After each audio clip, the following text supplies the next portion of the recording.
The Children's Shakespeare by Edith Nesbit. The Taming of the Shrew. There lived in Padua a gentleman named Baptista, who had two fair daughters.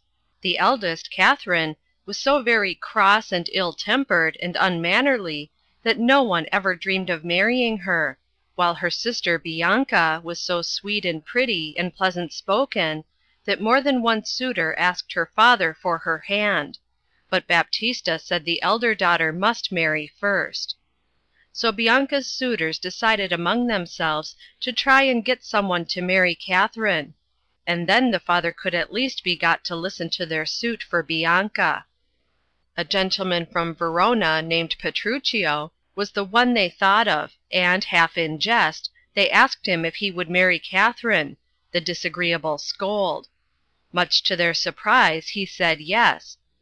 That was just the sort of wife for him, and if Catherine were handsome and rich, he himself would undertake soon to make her good-tempered.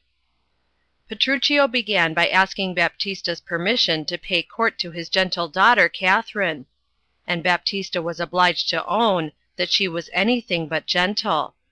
And just then her music-master rushed in, complaining that the naughty girl had broken her lute over his head, because he told her she was not playing correctly.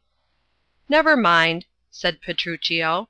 "I love her better than ever, and long to have some chat with her." When Catherine came, he said, "Good morrow, Kate, for that I hear is your name." "You've only heard half," said Catherine rudely. "Oh, no," said Petruchio.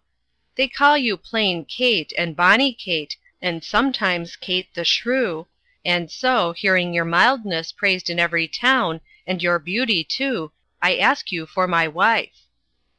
"Your wife!" cried Kate. "Never!" She said some extremely disagreeable things to him, and, I am sorry to say, ended by boxing his ears. "If you do that again, I'll cuff you," he said quietly, and still protested with many compliments that he would marry none but her. When Baptista came back, he asked at once, "How speed you with my daughter?" "How should I speed but well?" replied Petruchio. "How but well?" "How now, daughter Catherine?" the father went on. "I don't think," said Catherine angrily, "you are acting a father's part in wishing me to marry this madcap ruffian." "Ah," said Petruchio, "you and all the world would talk amiss of her. You should see how kind she is to me when we are alone. In short, I will go off to Venice to buy fine things for our wedding, for, kiss me, Kate, we will be married on Sunday." And with that Catherine flounced out of the room by one door in a violent temper, and he, laughing, went out by the other. But whether she fell in love with Petruchio, or whether she was only glad to meet a man who was not afraid of her, or whether she was flattered that in spite of her rough words and spiteful usage he still desired her for his wife, she did indeed marry him on Sunday, as he had sworn she should. To vex and humble Catherine's naughty, proud spirit, he was late at the wedding, and when he came wearing such shabby clothes that she was ashamed to be seen with him. His servant was dressed in the same shabby way, and the horses they rode were the sport of every one they passed. And after the marriage, when should have been the wedding breakfast, Petruchio carried his wife away, not allowing her to eat or drink, saying that she was his now, and he could do as he liked with her. And his manner was so violent, and he behaved all through his wedding in so mad and dreadful a manner, that Catherine trembled and went with him. He mounted her on a stumbling, lean, old horse, and they journeyed by rough muddy ways to Petruchio's house, he scolding and snarling all the way. She was terribly tired when she reached her new home, but Petruchio was determined that she should neither eat nor sleep that night, for he had made up his mind to teach his bad-tempered wife a lesson she would never forget. So he welcomed her kindly into his house, but when supper was served, he found fault with everything. The meat was burnt, he said, and ill served, and he loved her far too much to let her eat anything but the best. At last Catherine, tired out with her journey, went supperless to bed.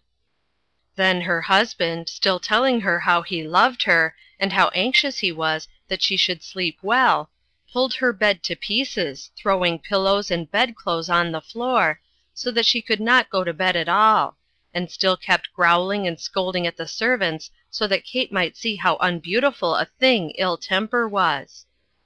The next day, too, Catherine's food was all found fault with, and caught away before she could touch a mouthful.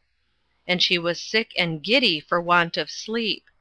Then she said to one of the servants, I pray thee, go and get me some repast, I care not what. What say you to a neat's foot? Said the servant. Catherine said yes eagerly, but the servant, who was in his master's secret, said he feared it was not good for hasty-tempered people. Would she like tripe? Bring it me, said Catherine. I don't think that is good enough for hasty-tempered people, said the servant. What do you say to a dish of beef and mustard? I love it, said Kate. But mustard is too hot. Why, then, the beef, and let the mustard go, cried Catherine, who was getting hungrier and hungrier. No, said the servant, you must have the mustard, or you get no beef from me. Then, cried Catherine, losing patience, let it be both or one, or anything thou wilt. Why then, said the servant, the mustard without the beef. Then Catherine saw he was making fun of her and boxed his ears. Just then Petruchio brought her some food, but she had scarcely begun to satisfy her hunger before he called for the tailor to bring her new clothes, and the table was cleared, leaving her still hungry.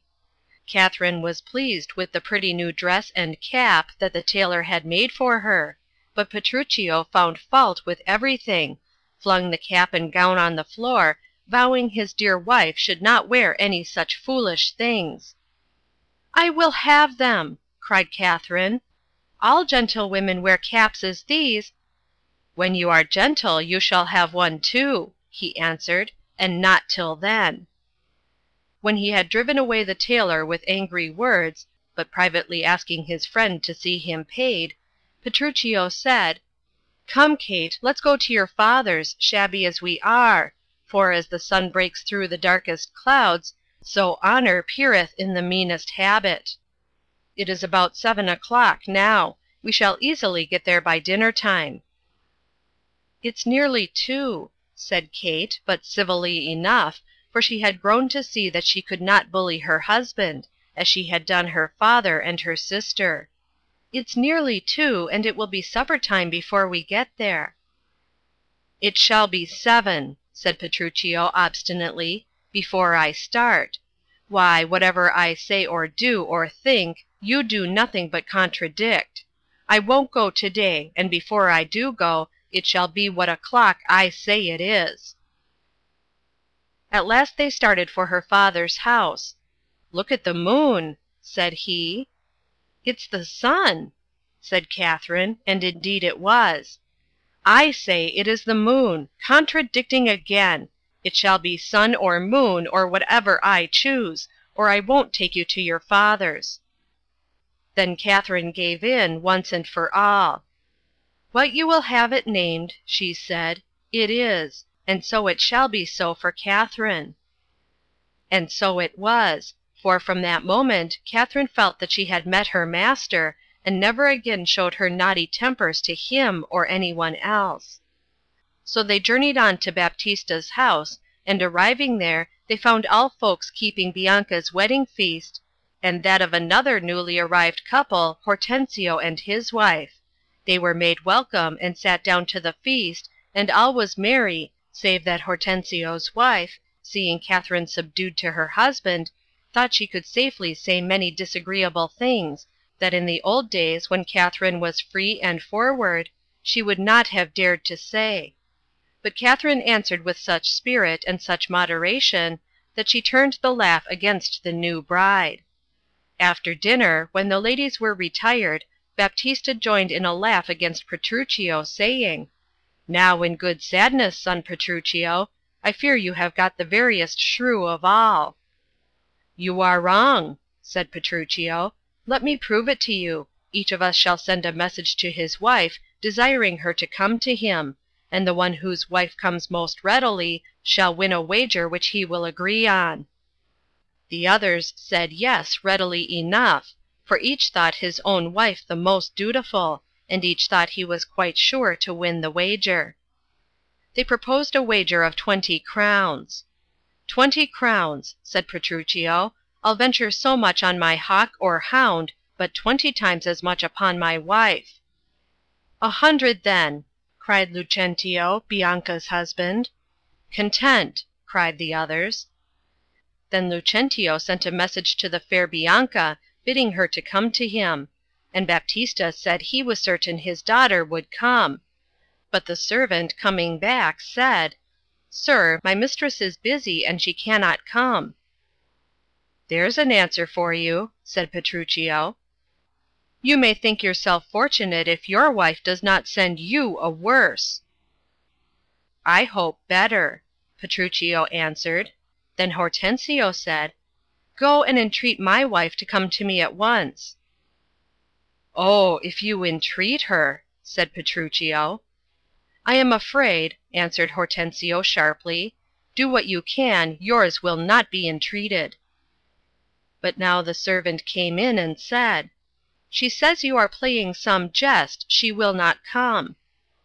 Better and better, cried Petruchio. Now go to your mistress and say I command her to come to me. They all began to laugh, saying they knew what her answer would be, and that she would not come. Then suddenly Baptista cried, Here comes Catherine! And sure enough, there she was. What do you wish, sir? She asked her husband. Where are your sister and Hortensio's wife? Talking by the parlor fire. Fetch them here. When she was gone to fetch them, Lucentio said, Here is a wonder. I wonder what it means, said Hortensio. It means peace, said Petruchio, and love and quiet life. Well, said Baptista, you have won the wager, and I will add another 20,000 crowns to her dowry, another dowry for another daughter, for she is as changed as if she were some one else. So Petruchio won his wager, and had in Catherine always a loving wife and a true, and now he had broken her proud and angry spirit, he loved her well, and there was nothing ever but love between those two. And so they lived happily ever afterwards. End of the Children's Shakespeare by Edith Nesbit. The Taming of the Shrew.